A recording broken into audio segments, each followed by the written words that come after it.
Do you see that in many people's eyes? I do. I see it in a lot of people. I think there's something that God put in all of us, and that's to overcome, to move forward. Jesus Christ, you can trust him. He'll never fail. We've seen midgets grow. We've seen arms and legs that stop growing. Mandada basata. I don't make this stuff up. So are we going to be called away to meet the Lord? But it's not going to be 300 years. We live in right at the coming of Jesus Christ. You're just a 10-foot-tall crybaby. I'm crying. It's not so bad. I mean, no Christians aren't being killed. No, not yet. What the Bible says, Leviticus 20:13. If a man also lie with mankind, as he lieth with the woman, they shall surely be put to death, their blood shall be upon them. And that, my friend, is the cure for AIDS. The notion that atheists are somehow the intelligentsia among us and so forth, I think this is just completely false.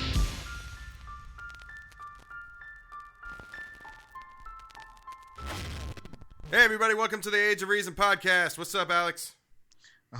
Not much, man. Just flying high over here. Got a root canal earlier, so staying heavily medicated. Prescription? No, actually, no. The normal stuff.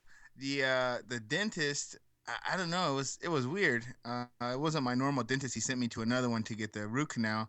And my normal dentist is like really professional. Everything's cool.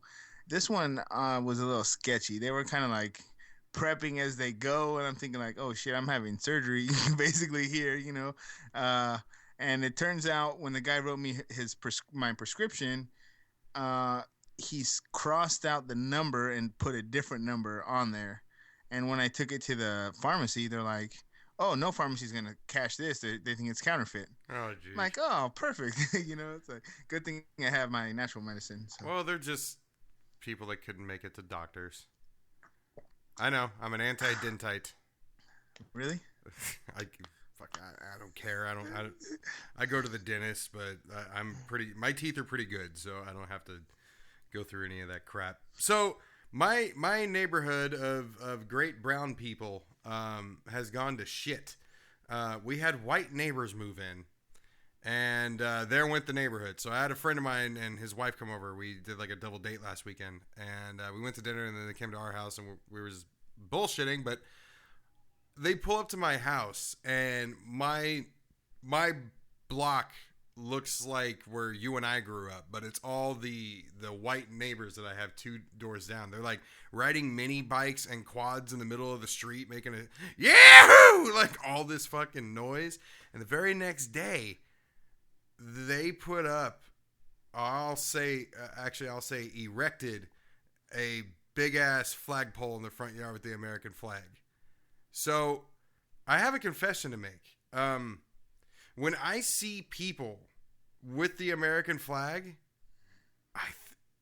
I get kind of weirded out a bit. Like these people, the Jaspers and the Skeeters that I'm always talking about, they make me feel weird whenever somebody's so patriotic, because patriotism and racism and stuff have been just on the news. They just kind of go hand in hand nowadays. So the Klan moved in 2 doors down. I guess that's my point. You know, there was a quote, and I'll have to look it up, but there was a quote that I saw the other day, and I meant to save it for this. It was basically saying that how, you know, of course the American flag is a sign of patriotism, but at the same time, it could become almost like a declaration of war, or not declaration of war, but like something to divide, you know, to basically... it's like a nationalism kind of symbol, nationalistic. And of course, you know, when you look at the big problems throughout the world, it's, you know, like when Italy and Germany, it was always a big nationalistic movement. Take pride in, you know, in your country. And of course, you know, there is a lot of things in America to be proud of, you know, but it's honestly more luck that we were born here than anything else. If anything, I think immigrants would be the ones who should really be proud to be American, because they chose to come here. Right.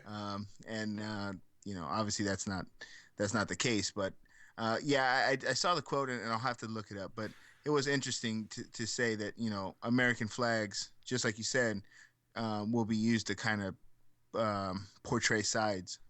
Yeah, well, I think what it's turned into is it's like a, I'm trying to think of how to put it, but it's like a barrier nowadays.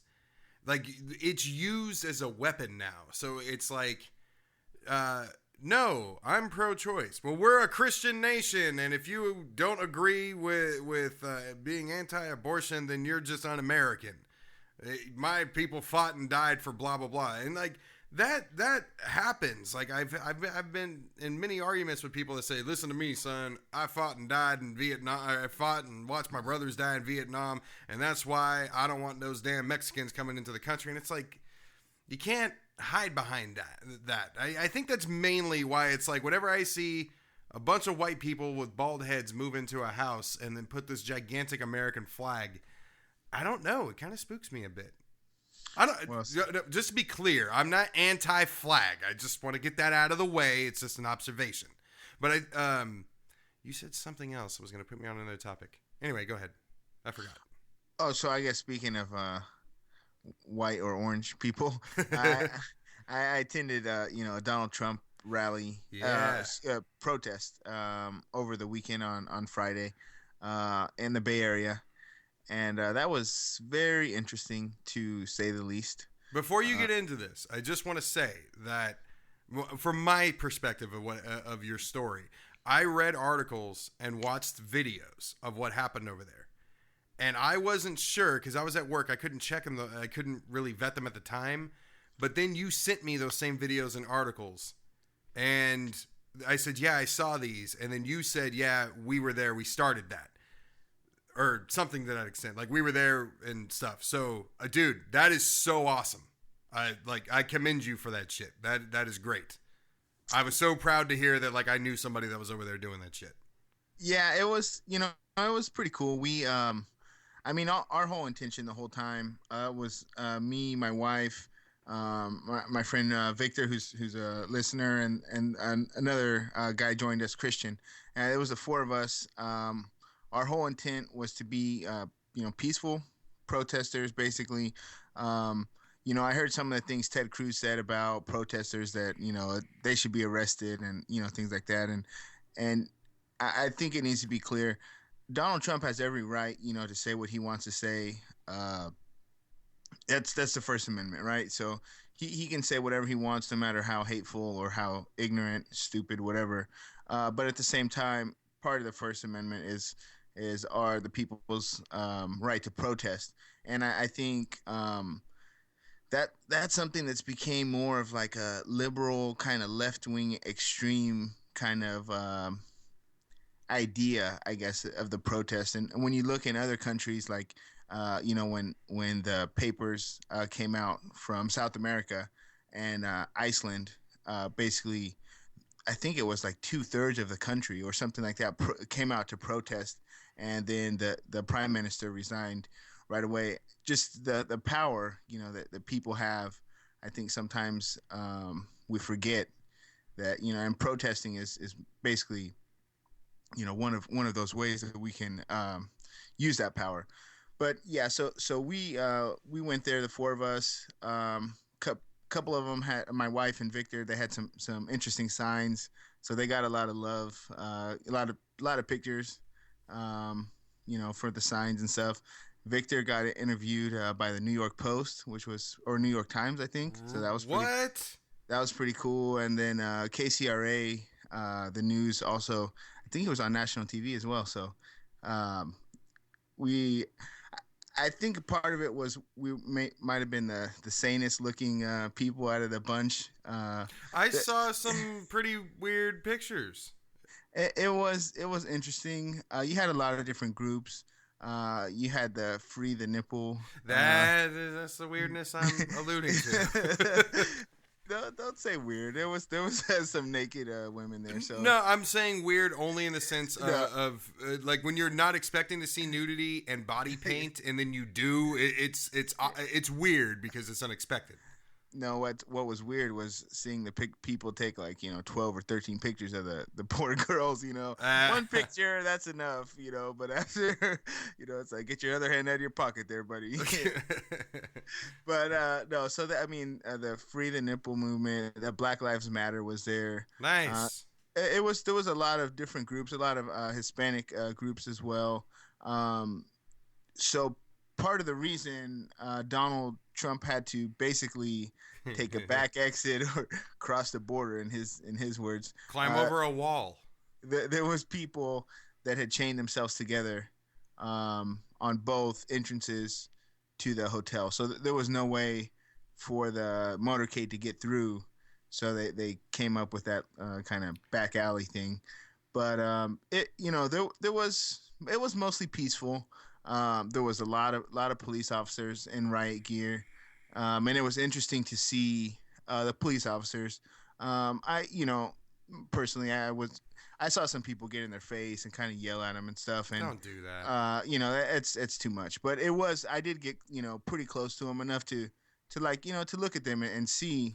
Yeah, that's my question. Did you see anything on their face like, I would rather be doing anything else right now? Like, did you get any sense of, I'm just doing my job? Did you get any sense of that? Yeah, you can tell, and I mean, there was hundreds of police officers, and I probably stood, within 5 feet of maybe, I don't know, 30, 40 different ones, and honestly, a lot of the reason I was there was kind of just people watching and check everybody out, and as I was doing that to the police, I saw different attitudes. I saw some of them who I could tell were scared. They were tensed up and holding, they all had their batons, holding it pretty tight, and kind of in a kind of aggressive stance.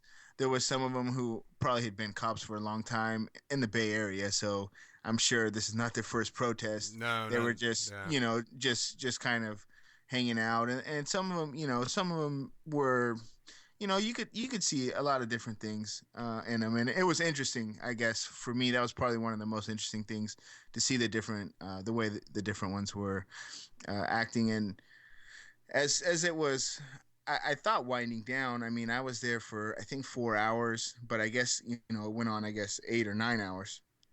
But as it was kind of winding down, and the people that had chained themselves up so the cars couldn't pass, they were kind of walking, and they were chanting a song. I looked it up, and it was a song. The original song was, "Which side are you on, my boys? Which side are you on?" And it's an old song. And as the group was marching, they had adjusted it to, "Which side are you on, my people? Which side are you on?" And it was kind of interesting to, as they were all marching and stuff and coming, they walked right up to the police, and it was, kind of a interesting moment for me, because, it is kind of time to take a stand, whether you're, for the people or one way or another. And this election, as it turns out, is becoming more and more about taking a stand. Right. And hopefully, it goes the right way. But there wasn't too many counter protesters. There was one. There was one family there, and they brought their American flags on 2x4s. See, that's what I'm talking about. They're hiding behind a fake facade of patriotism. That was my point. And so some of the counter protesters, the protesters got pretty aggressive with them. I don't think they fought, but they came pretty close to fighting. It was a little more violent, not that certainly than I'm used to, but that I would have expected or hoped for. I hoped, to keep it peaceful, because, that's the idea. You only kind of feed the flames when you act, when you can't be peaceful at a peaceful protest. And those are the only clips that are going to get played on the media.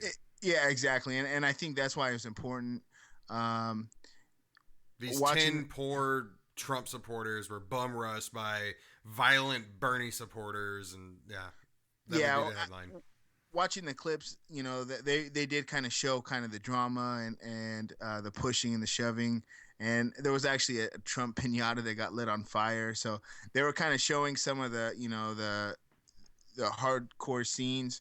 And then luckily that's when they interviewed Victor. And, you know, he said, hey, we're here to peacefully protest, you know, and stuff. And he did a good job of making our case of, you know, why we were there. Can you, because I talk to Victor once in a while via internet. I've never actually met him. Can you see if I was on TV, I'd want a clip, which I'm... Oh, we have it. Yeah, I have it. I can... Put that on the page, because I haven't even seen it yet. I want to see the clip.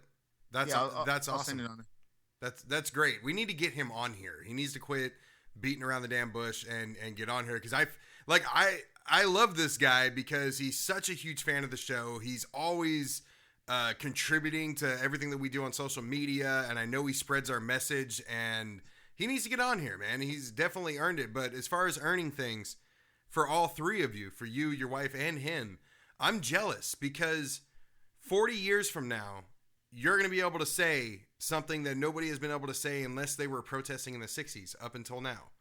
And as difficult and as trying and just all out depressing as it has been over the last year, I would not pick a different time to be involved in politics. This is a turning point. This is a fork in the road. Like our history books are going to be talking about this election, and I would never want to be a part of any other election besides this one. I mean, the 60s are the 60s. A lot of stuff happened back then. Fortunately, we haven't, you know, been hit with assassinations and all the other stuff that happened, but this is definitely an important election, and that is so awesome of the three of you to not only get involved in the way that you guys have, you know, with the Bernie campaign and what you and I do on here, but to have that experience.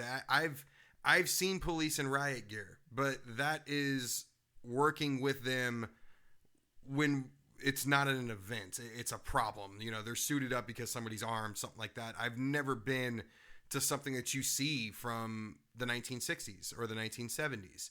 So that's great. But next time, Operation Milk and Brownies. So here's the deal. Alex and I came up with Operation Milk and Brownies because when Alex told me he was going to this, I told him he needed to be the brownie and he needed to go fight. You have a brother who's white, and I said go get the milk and go hang out with the Trump supporters. Go infiltrate. Go talk to these guys. Be racist against your own. You're half white, dude. You can say you hate half yourself. You could have pulled this off.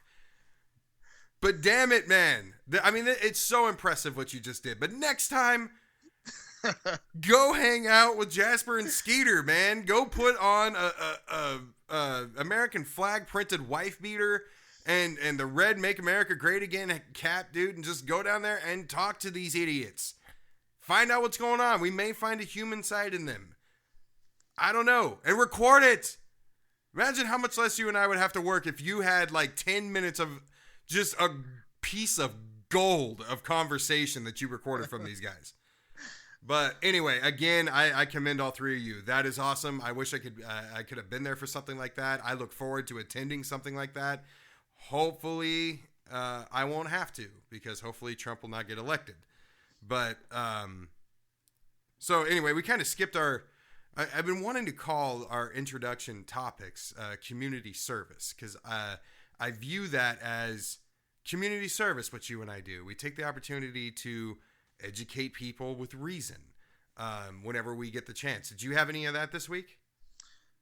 Yeah, I had a little bit of it started out as a nice education, and then it ended up a little screaming match. I mean, you know, personally, I like to calm and collective. I've never heard you yell during an argument. I've watched you fight with girlfriends. I've watched you argue with me growing.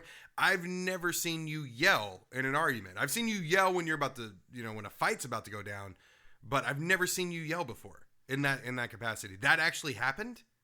Well, in my work, it's a factory. It's loud, so. Oh, okay. To get my point across a little bit better. You hit him over the head with the hard hat? I raised my voice up a couple octaves. Okay, that's an inside joke for something years and years ago. Moving on. So it started out. He's a Ted Cruz supporter, and I was talking about all I can really say. I have 2 words for my Ted Cruz supporter friends. I go up to them and say, Carly Fiorina. And every single one of them have, pretty much done the head slap like, oh, geez. They recognize, they know, what it is. Now, I haven't heard anybody. I've heard one person try to make an argument that, oh, she was a business person. I'll make the argument. I will say this. What Ted Cruz did with Carly Fiorina is actually a really good idea for his campaign strategy, except for the fact that it's Carly Fiorina. Because if you think about it, if Carly Fiorina was, what's the C word? Not that one. That she is that one. She's not competent. Competent. Not content. Competent. If she was not a Republican, if she was actually competent, this would be a great idea because everybody likes Trump because he's business. And I agree with Donald Trump to an extent when he says that Hillary is playing the woman card. I have called her out many times on this show as using her vag as a crutch. I'm with him, but no, I'm not down with women. You and I were raised by single women. There's a big difference there. But with Carly Fiorina, she doesn't have it, but let's just say she was competent. If she was, she would have the business appeal, which takes away a bit from Donald Trump. And she does, I think, have a vagina. So that takes away what may or may not be in Hillary's pants. I don't know. If she was competent, this would be a very good move. But is Carly Fiorina, and democracy hasn't been kind to her in California, and I don't think it'd be kind to her if she was on American Idol either. Or, yeah, Jesus Christ, I saw that. Oh my God, it was so bad. So, real quick, I don't know if you saw today, as she introduced Ted Cruz, she fell off the stage. I did not. She fell off the stage? She fell. It's funny because she's doing the scream, yeah, the next president, Ted Cruz. And then all of a sudden, whew, she's gone. Did she trip over her skin? Because I swear her skin is trying to detach itself from her face. She doesn't look like her, but she looks like if Cruella DeVille had a disease like Michael Jackson, Carly Fiorina is a victim. And that's another point. I'm agreeing with Trump this episode. She's got an ugly ass face. I'll say it. I don't care. She's hideous. She's not Van Strestren, her or Crothammer, but once her face finishes falling off, she's on her way. Well, since you brought those up, honestly, Ted Cruz, even though she doesn't like him that much, Ted Cruz would have done better to get Ann Coulter to agree to be his vice president. I mean, Carly Fiorina did horrible in the primaries. Yeah. I mean, I don't know. So, I mean, it's kind of a last-ditch effort, but yeah, I hear you. I think it is a last-ditch effort, but it's, to me, it's just strange that I just can't believe what's happening. I mean, Trump should just come out and nominate Christie at this point, because he still has that, I really don't want to put that in my mouth, Mr. Trump, but I'm going to do it. He still has that look on his face. And there was that other thing that was kind of sweeping the internet with Christie's wife rolling her eyes. And it's so, I don't feel bad for Christie. I mean, all it would take is some sugar-coated anything to cheer him up. But like, just the way he insults him, it's like, Donnie, he's standing right behind you. What did he say? He talked about Jeb Bush or something, and Kasich, and he's like, Chris Christie did better than John Kasich, and it's like, oh my God, dude, just kiss his ring already. Not to mention the first time he introduced him, he told him to get back on the plane. Did you hear that? He's like, what? He's like, the plane, it's over there. Get on the plane. Oh my God. That was Donald Trump's first deportation. That's funny. Yeah, dude. But speaking of Cruz, to throw some religion in here, because we have been and will continue to be, as long as this goes on, very politically heavy. But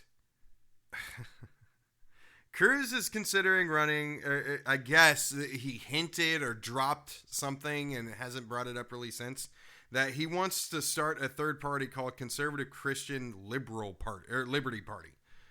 This just has crucifix fucking all over it. So his dad, Rafael Cruz, which is actually Ted Cruz's real name as well, said this. It's kind of a long quote, so I'll try not to butcher this. He said, Ted is anointed by God to help Christians in their effort to go to the marketplace and occupy the land and take dominion over it.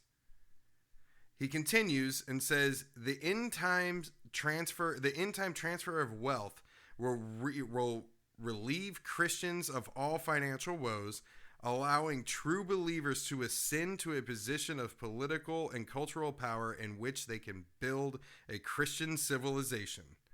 When this Christian nation is in place or back in place, Jesus will return. So I have said this to people before when they ask, well, why are we so tight with Israel? And I say, well, you have crazy Christians out there that view it as their mission to assist Israel in getting their land back so they can bring upon the apocalypse prophesied in Revelations. No. There you go. There it is. There's the proof. They're trying to bring the second coming. I mean, that's the case for most politicians and rich people.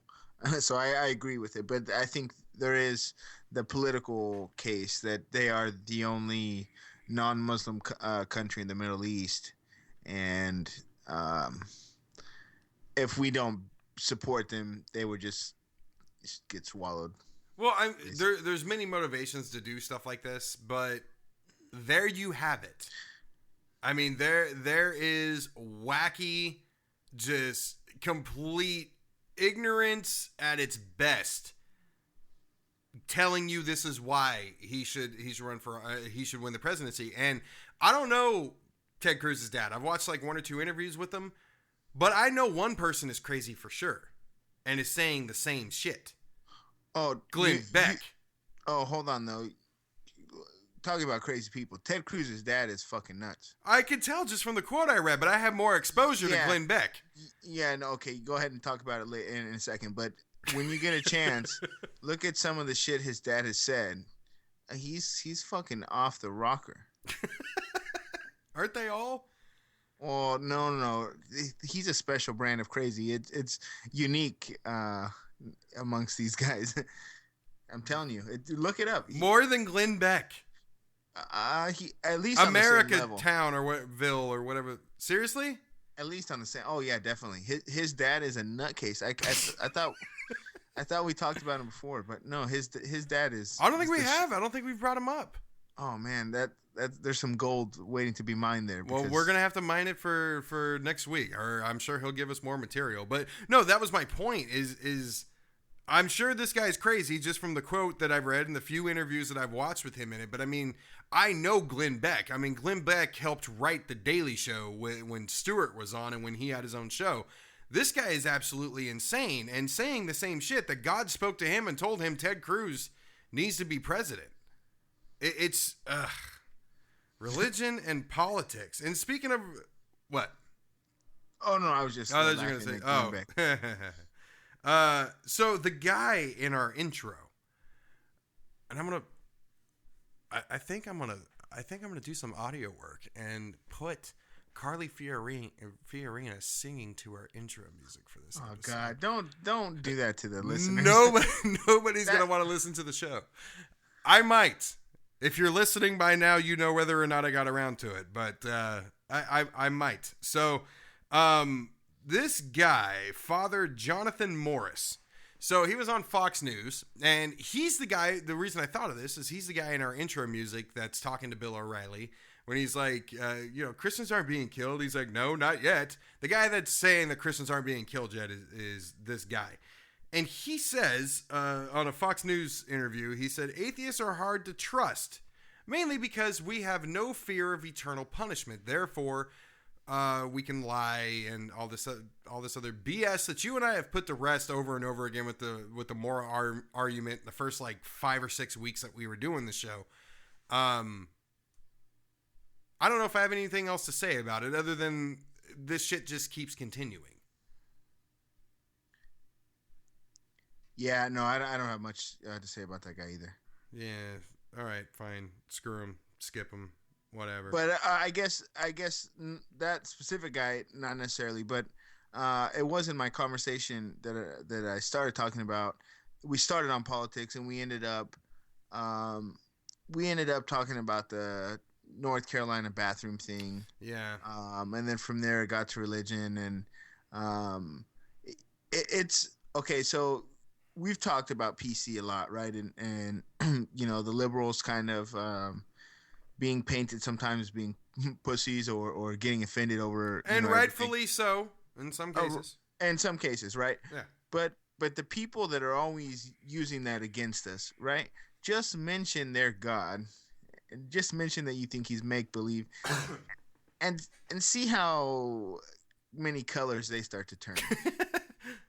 You know, it's funny because, you know, I guess they say that that's sacred and out of bounds or whatever. But hey, if they get just as offended, you know, when you start to talk about this. So we were just having the conversation, and he was saying that, oh, atheists are trying to just destroy the civil society. Basically, we're trying to, you know, take all these things away and you know, persecuting these poor Christians, and I just, you know, I told them, let's think about it this way, right? Right now, you're the majority. It's 70% or almost 70% are Christians, and so declining. I'll point out. Thankfully, but thanks God. We appreciate that. But so, you know, you're the majority. So when these things happen, and they're in your favor, you don't mind. But let me just give you an example, right? He has kids. So I told him, okay, how would you feel? You brought it up last week, right? The state legislator who's trying to put In God We Trust in all the classrooms. Right. So how would you feel if your kid was going to school that said Allah Akbar in all the classrooms? You know, how would you feel if I said Rhode Island? I said, imagine you move to Rhode Island, right? And all the Muslim population decides to move to Rhode Island 5 years later. So they're now the majority. They make the laws. Okay, so they put the Allah Akbar there on the police cars. It says Allah Akbar. How safe, how comfortable do you feel? Oh, well, you know, in that case, you know, oh, so it's okay when it's what you want and you're the majority. Like, you don't mind the effect that it has on other people. Of course not, because this guy has the right answer. That's the whole point.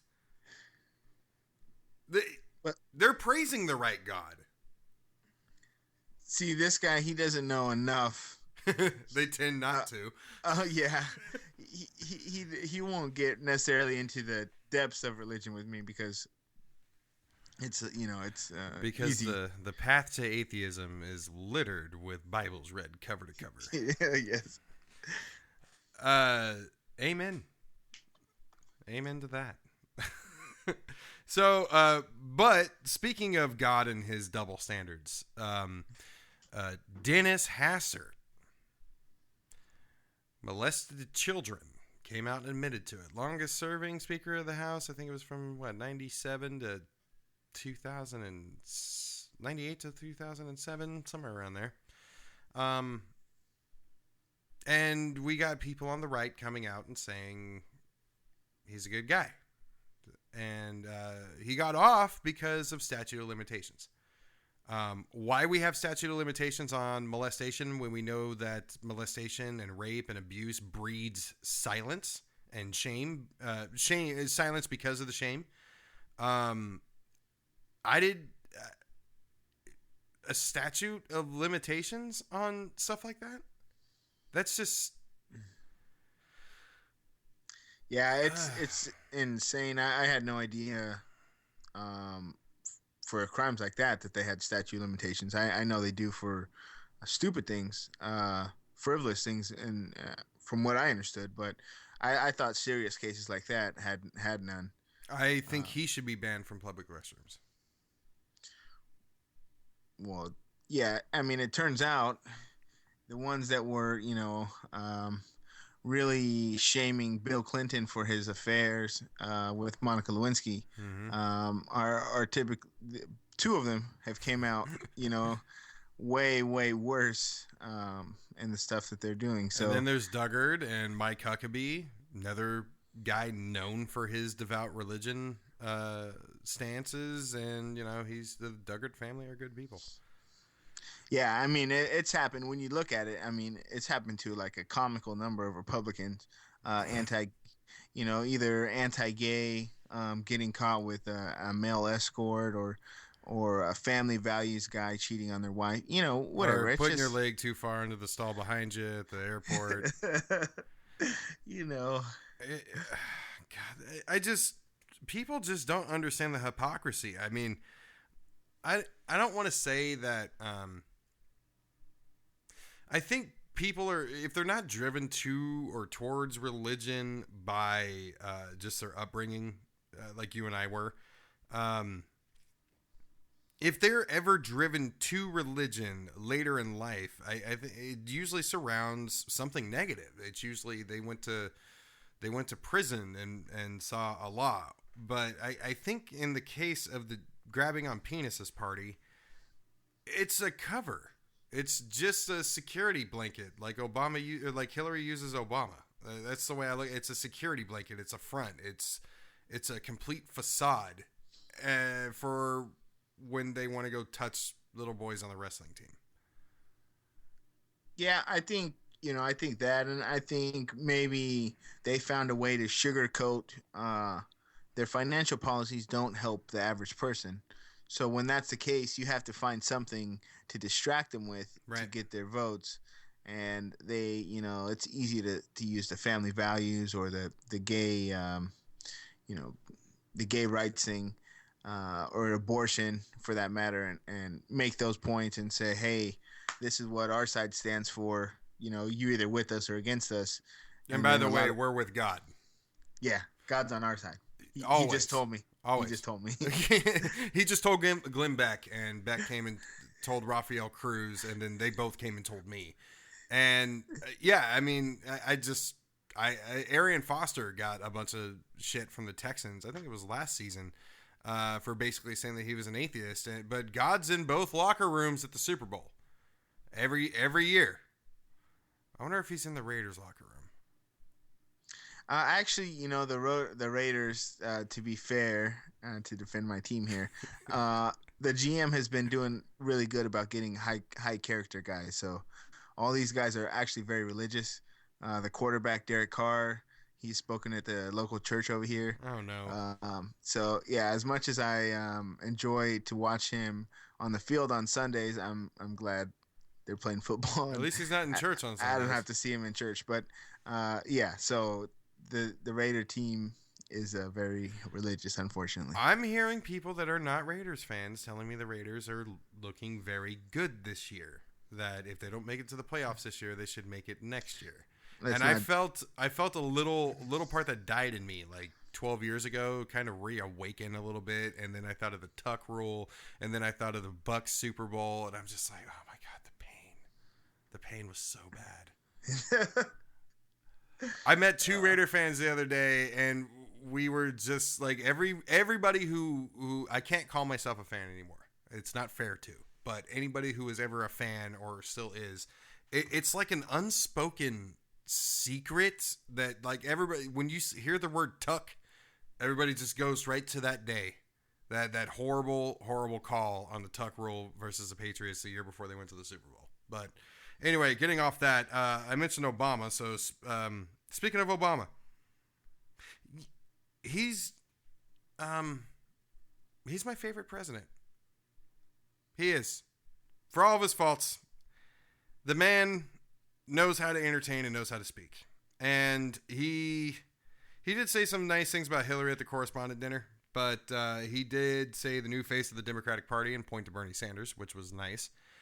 But the whole I'm going to end with 2 words. Obama out. And then fucking mic drop. That's so awesome. And I haven't watched Fox News since, but I'm sure they're like, oh, here comes the blackening of the White House. We told you all it was coming. It just took them a while because, black people are lazy. It took them 7 years to get around to it. Well, Larry Wilmore called him the N-word, so he did. That one, I was shocked. I'm gonna keep it 100. What? That one, I'm sure made the conservative head spin. Yeah, and he didn't do so well. I like Larry Wilmore, but he didn't. Stephen Colbert was so much better. Yeah, that's a tough bar. He even said, "Wow, tough crowd." Like I felt for him, but yeah, it goes back to what you said a few weeks ago. I think history is going to be very, very nice to Obama. Because you never see things as you never see everything that our president is responsible for during their term. Like, for instance, the housing crash, a lot of that had to do with Bill Clinton, and it came up years later. And I think I'm predicting that there's going to be some positives over the next 4 to 8 years, or even longer, that the seeds were planted with this administration. I think so. Yeah, no, I agree. And, no matter which Democrat is in the White House next year, I think, they're going to have a big shoes to fill, and a lot of life is going to be a lot easier because of what Obama's done over the last 8 years, I think. Yeah, I think so as well. So moving on to the pumpkin, Donald Trump. So Hillary would only be getting 5% of the vote, or wouldn't even be getting 5% of the vote if she wasn't a woman. I disagree with that. I think there are people out there that are Hillary Clinton supporters, but I think a lot of that is blind and uninformed loyalty to an extent. I don't know. Like, I'm curious. I don't want her to win the nomination, but I am very eager to see Trump versus Hillary on a debate stage, because what Trump said about her is probably the worst attack that he's really done so far. Just at its core, it's probably the worst attack. I mean, he always says she's incompetent and she's untrustworthy and all, everything that he is. But this is the first time that he's really, I think, attacked her, and it wasn't about an issue. I mean, he's yelled Benghazi, he's yelled emails, but he never really got into it. What do you think of this? I think it's just another stupid thing Donald Trump's going to say. I think there's going to be plenty more before even the general election starts. As far as them two on the debate, I cannot see Donald Trump in a serious one-on-one debate with either her or Bernie. And Bernie is not necessarily the sharpest debater. He's good at getting his points across, but as far as being on your toes as a debater, he's not. He's not Obama. He's not as exactly right. You're the last one that's going to be tough on China. Like, he's not that guy. Yeah. So either way, though, once they start getting into policy, getting in, to the meat and potatoes of a actual presidency and what they're going to do, I just don't understand how Donald Trump's going to keep up. Some of the articles I've been reading, the campaign's not sure how to vet people for vice presidents. So Sarah Palin might come up, as well as even the delegate thing. They're just not organized, and part of it, makes sense. It's not a establishment campaign, so it does make sense why they'd have some hiccups, but at the same time, it was making it sound like these are big problems. So that a campaign shouldn't have at this point. So I just don't see how he's gonna gain this infinite amount of knowledge in a presidential cycle. They'll do at least 5 debates. And do you think he even needs it? Because he should have needed it to get to where he's at now. He should have needed it before he got into the race. No, he should have needed it, but I think, back to what we said last week a little bit, part of that is the way the media, and I've seen them being called out more and more, the way that they handle it, they just allow him to get in there. But when you have, and in the Republican debates, it started off with freaking 12 of those idiots. Yeah, I think right? it's 15 on the stage, 17 total. Yeah, I don't know. Was there ever 15 on one stage? Did they ever do that? No, they always went did the immediately kiddie they did the kiddie table with Lindsey Graham and yeah, but still, you Trump had should 10 have of been them. there with his small hands. I was trying to write a sign that said "Wave with your small hands, Trump" at the protest. That's awesome. Yeah. So for the Republican debates, they always had a whole circus up there, and he was the one that yelled the loudest and kept saying "build the wall." But it's not like Rubio and even Cruz and even Jeb Bush. Jeb Bush was saying for like 2 months, you're not going to insult your way to the White House. And Rubio and Cruz both said you can't not know these things on day one. You can't be learning as you go. And even Trump said once I don't remember. No, it was in regards to, it was on the Fox News debate that he did appear on after skipping out, and Megyn Kelly was there, and they played all these clips of him, of each of them flip-flopping on certain issues, and she played Trump's and asked him about it, and he said, "Hey, I'm learning." He actually said that. So, I mean, it's, people don't care, and I think Trump has a legit strategy that he could take with Hillary Clinton. She cannot control her temper. She can't. Oh, come on. How's Donald Trump going to say that to anybody? No, but if you think about it like this, if Hillary Clinton has the game plan, which if I was her, my game plan would be, I'm going to kill him on facts and statistics and policy and experience. That's going to be what I'm going to play to.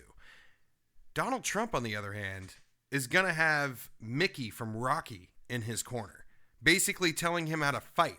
And all he really has to do is get her upset. Because when she gets upset, it's not good for her. And she's very easy to get upset. So Trump goes in there knowing that this is his game plan, and all he has to do is remain calm, cool, and collected. He's not a stupid person. He's just a jackass. No, yeah, it's fair. He's not stupid, but he's just not educated on these issues. So I think what you're saying is probably true, but almost to the opposite too.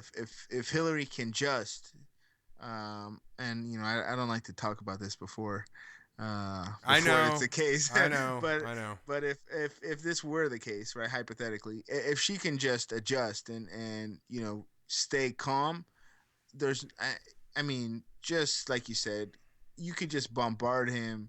I mean, if I went into a debate with Donald Trump, I would have a notebook full of quotes he said in the past, studies on that people say of his economic policies, just he's just gonna mock his way out of it. Oh yeah, oh, all right, yeah, whatever line, Hillary. Like that's how he's blocked it. And just to be fair, it's okay to have this conversation about putting Hillary in the ring with Trump rather than Bernie, because Bernie we don't need to talk about because he wouldn't pay any attention to this.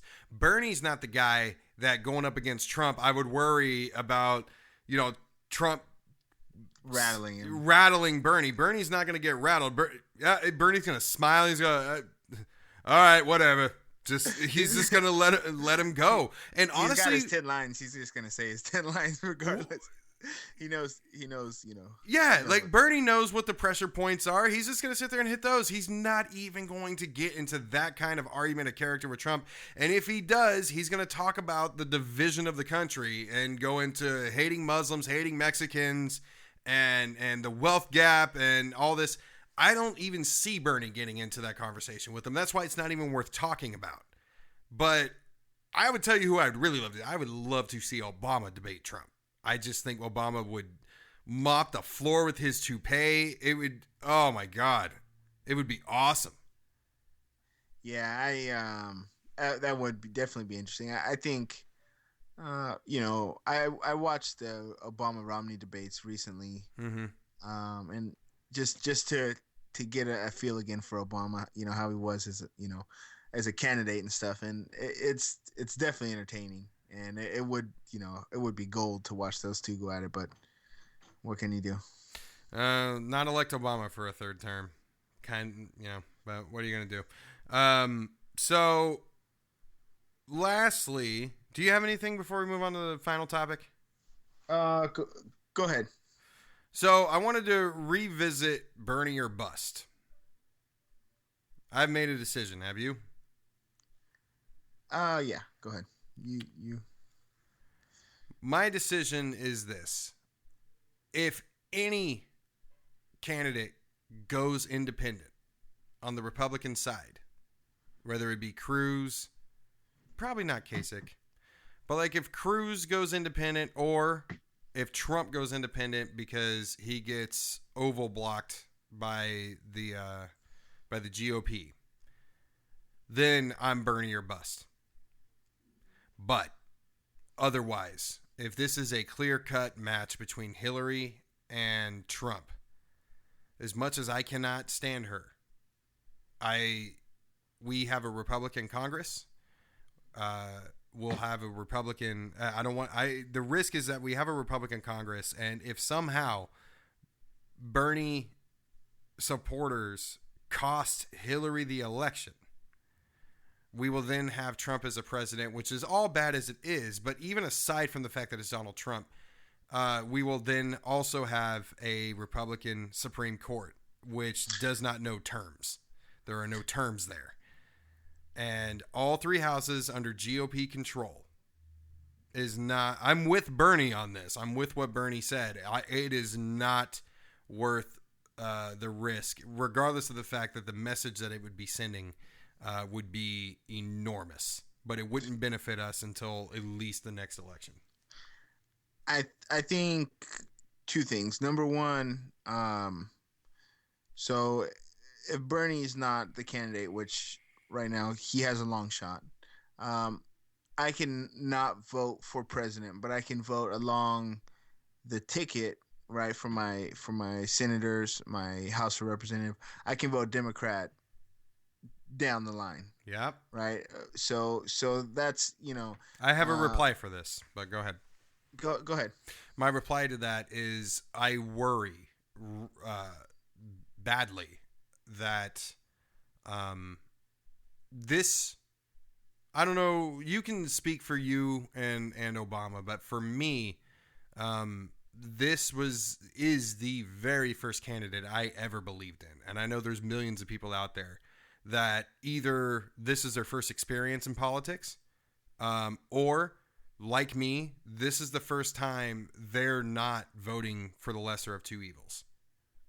They actually have a candidate that they believe in that's going to get there. And it's safe to say that, as I said last week, the states where Hillary has won, the big ones, have been shouting voter fraud since even a week prior to the polls opening. It is a rigged system. And closed primaries are something for the Republican Party. They're not something the Democratic Party should be dealing with and putting on its supporters. So I think, while you are correct, Samantha Bee on Full Frontal did a great rundown of how everything that's going on in Congress is the Democrats' fault because we did not get out and vote in 2010. 2010 caused all this. That's great, but I think when you disenfranchise all of these people who put everything into the Bernie Sanders campaign, it's going to burn them out. No pun intended. I think that is what's going to happen. And I think voter turnout is going to be low, and voter turnout low with Republicans controlling all three branches. That's too big of a bet for me, I think is what it is. Yeah, no, I agree. I think, playing partly devil's advocate, and I guess partly from my position, though, is that Hillary, and not just Hillary, but the Democratic Party, where it currently sits, is Republican light, or diet Republican. Yes. It's not.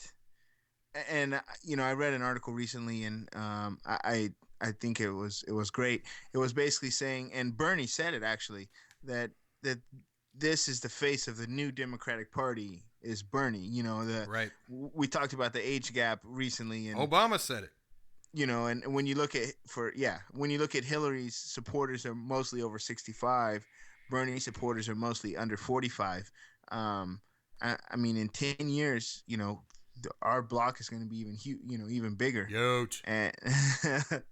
And the other block, unfortunately, it's just the way that life goes. They're going to die off, and which is what we need. As terrible as that sounds, we need these old closed-minded fucks to put the second foot in the goddamn grave already. As morbid as that sounds, we need people that are just like, well, when I was growing up, we just, being gay just wasn't what it was. And blacks were the help. No, just die, Grandma. Sorry, but you got to go. You're holding back progress. It sounds terrible, but there is truth to what I just said.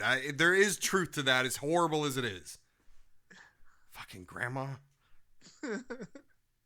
Oh, yeah. So, no, so I think going forward, the movement should be alive, and there's lots of stuff, to work on.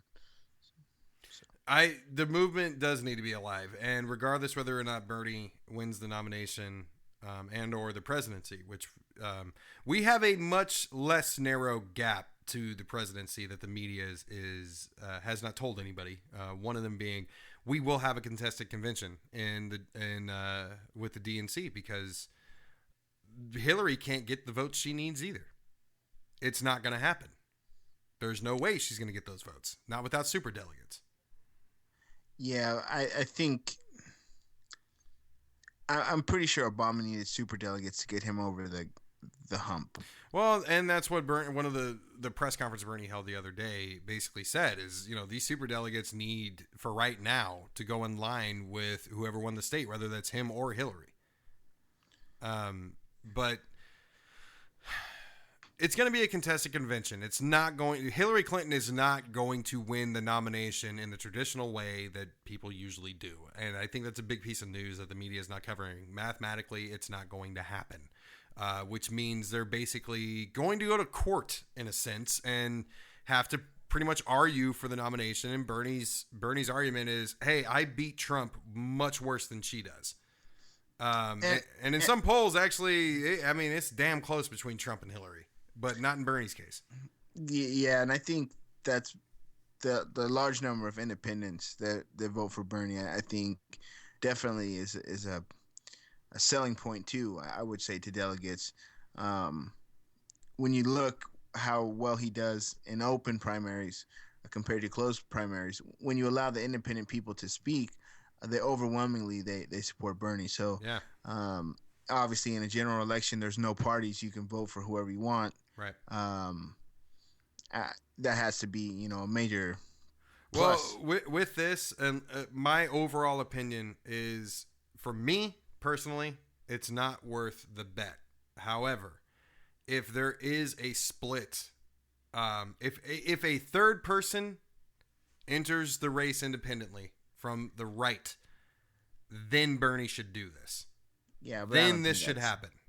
I don't think that's possible, though. If they block Trump, don't tell me Trump's not going to run. I don't think he would know what to do. It's pretty late in the game. Trump does have access to people that do know something. You don't have that much money and not know people that don't know something. Well, I'm sure his investigators are still in Hawaii looking for Obama's troop. And you won't believe what they're finding over there. I don't, because there's nothing there. So I haven't heard a clear answer from you. Are you Bernie or bust or what? Bernie or bust. Okay, so you and I are... I would say this: Bernie or busting is sounds like an STD. Bernie or busting is better than not voting at all.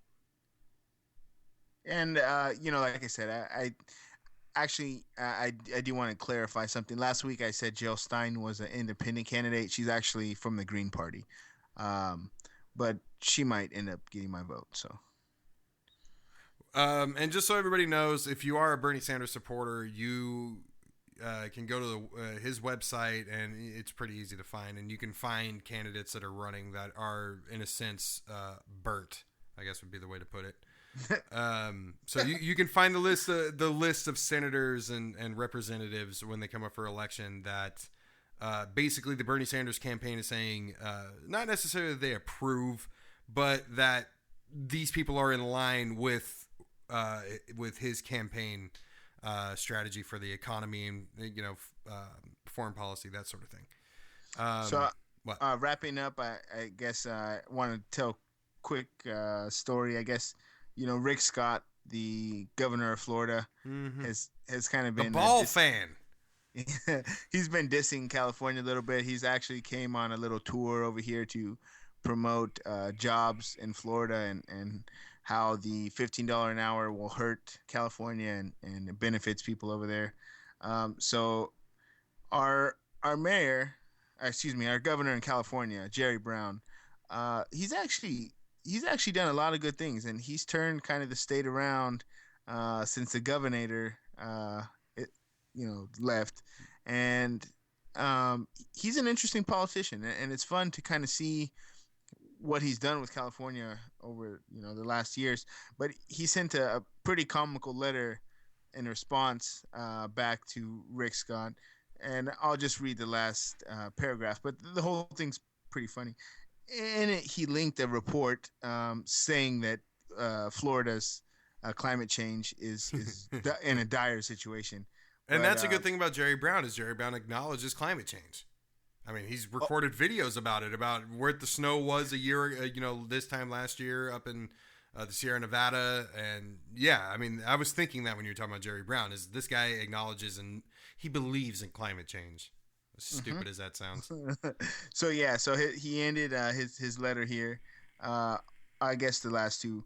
The report also notes that Florida's economy could suffer billions of dollars in additional losses as labor productivity drops and storm damage mounts due to extreme weather events. So while you're enjoying a stroll on one of California's beautiful beaches this week, don't stick your head in the sand.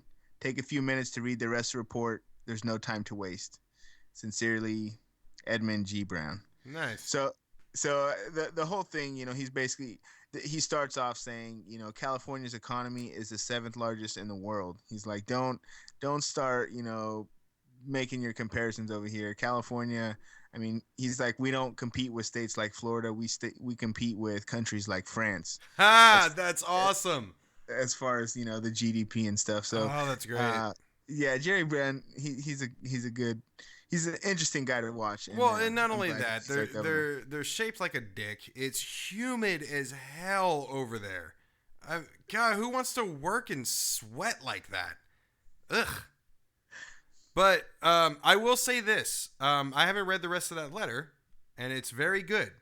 But Arnold Schwarzenegger had him beat. I don't remember what this was in response to, but somebody sent an inquiry to the governor's office when he was there, and he wrote them back a letter. And if you read the first letter of everywhere going straight down the line, it spelled out "fuck you." I do not remember what it was in response to, but it was a very kindly worded negative response. But if you read the first letter going down the line, it spelled out "fuck you." And somebody probably told him he was a bad actor. He's a terrible actor. Oh I my know. God. The best, okay, look, I mean, being born in 86 and for the most part being a 90s kid, like Judgment Day, Terminator 2 was a great movie because he plays a robot. I'm trying to think of any other great like Arnold Schwarzenegger movie that I've seen. Like great Arnold Schwarzenegger movie. True Lies was decent, but what was the Santa Claus one though? Oh, Jingle All the Way. There you go. Hey, Lighthead. Yeah. Oh man, this is it's time to get at it. Yeah. Follow us at AORpodcast.com. Anyway, Arnie, I saw him actually. I don't know if I told you. I was doing security for a guy, executive protection shit, in Santa Monica, and this guy drove by, and I only saw the window was rolled down and they were tinted, and I saw from the eyes up, and I'm like, damn, that looks like Arnold Schwarzenegger. And he got out of the car, and I was like, holy shit, that is Arnold Schwarzenegger. Still has muscle, very saggy. He's got the Fiorina going on that we were talking about earlier. He's balding tremendously, and he's got the prison body, dude. He's got to work on his legs. His calves are dinky, very tiny. All right, like Donald Trump's hands. Like Donald Trump's hands. He's got Donald Trump's hands. He's got like his three middle fingers make up his calf muscle. It's very, very small. I was disappointed. Anyway, I guess you expected more out of Schwarzenegger's legs. I was. He shouldn't have been wearing shorts, but it's a good thing he wasn't wearing yoga pants. All right, we gotta go. So, get more information on our Facebook page, the AIDS of Reason Podcast. Follow us on Twitter at aorpodcast.com. And for everything else, follow us on Twitter at AOR_podcast. Sorry, guys, I've never done this before. And for everything else, go to our website, that is aorpodcast.com. So, take care, everybody. We'll see you next time.